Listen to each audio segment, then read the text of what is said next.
If you've been in therapy before, you know that nobody's like, oh, well, no, it doesn't have anything to do with my childhood. I don't want to go back to the past. But in order to understand the present, we have to peek in the past.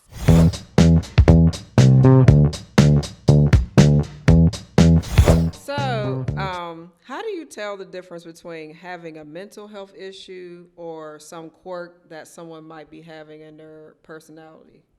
That's a really good question. Yeah. Well, with a mental health condition, it's something that affects the way you think. It affects your emotions. It affects relationships. It can affect your appetite. It can affect your sleep. Just affecting daily regimens. So if you're finding that, just you have to understand what your baseline is, who you are, and what you are on a normal day. If that's feeling off, and you're just noticing, like the racing thoughts, the intense emotions, you're just having a hard time getting regulated.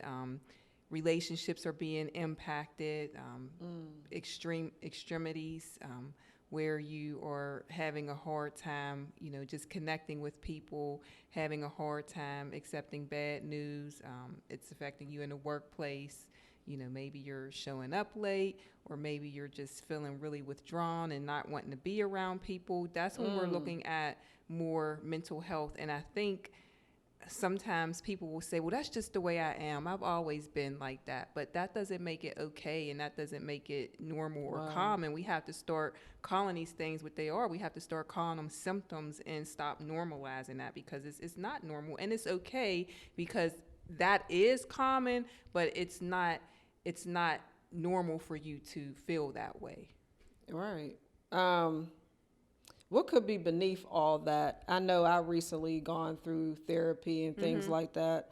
How do you get to the root of why you do what you do, and how you're behaving the way you're behaving once you do, like you said, once you do catch yourself out of sorts, Yeah, so now we get into school, but no, that's but you're right. Yeah. I do think we have to peel back layers, and that's if you've been in therapy before, you know that nobody's like, oh, well, no, it doesn't have anything to do with my childhood. I don't want to go back to the past. But in order to understand the present, we have to peek in the past, because a lot of times there are some unresolved traumas, and that's another thing. A lot of times trauma is not we're not calling it what it is, and a lot of times we don't understand that, oh, that is a trauma, I experienced a trauma, or we minimize it. There's, when we're thinking about traumas, we call it big T and little t. So like the big traumas are, maybe you were a veteran, or you experienced some natural disaster, or like sexual assault, rape, things like that. But then the little t's, they're still important.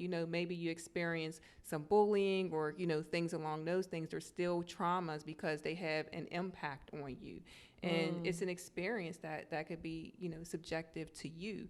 So I think me as a therapist, and in our practice, we're always assessing for trauma, especially now that we're in COVID, because all of us have experienced some type of trauma response, where it's affecting relationships, the way we sleep, the way we eat.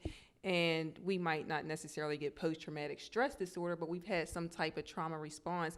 And I think it's important for clinicians to make sure that they're assessing for trauma before just assuming that somebody has depression or anxiety, which is important, but those can be, because those are symptoms of trauma, and especially when we're talking about kids. A lot of times it's like, oh, it's ADHD, it's attention deficit hyperactivity disorder, or they're just oppositional.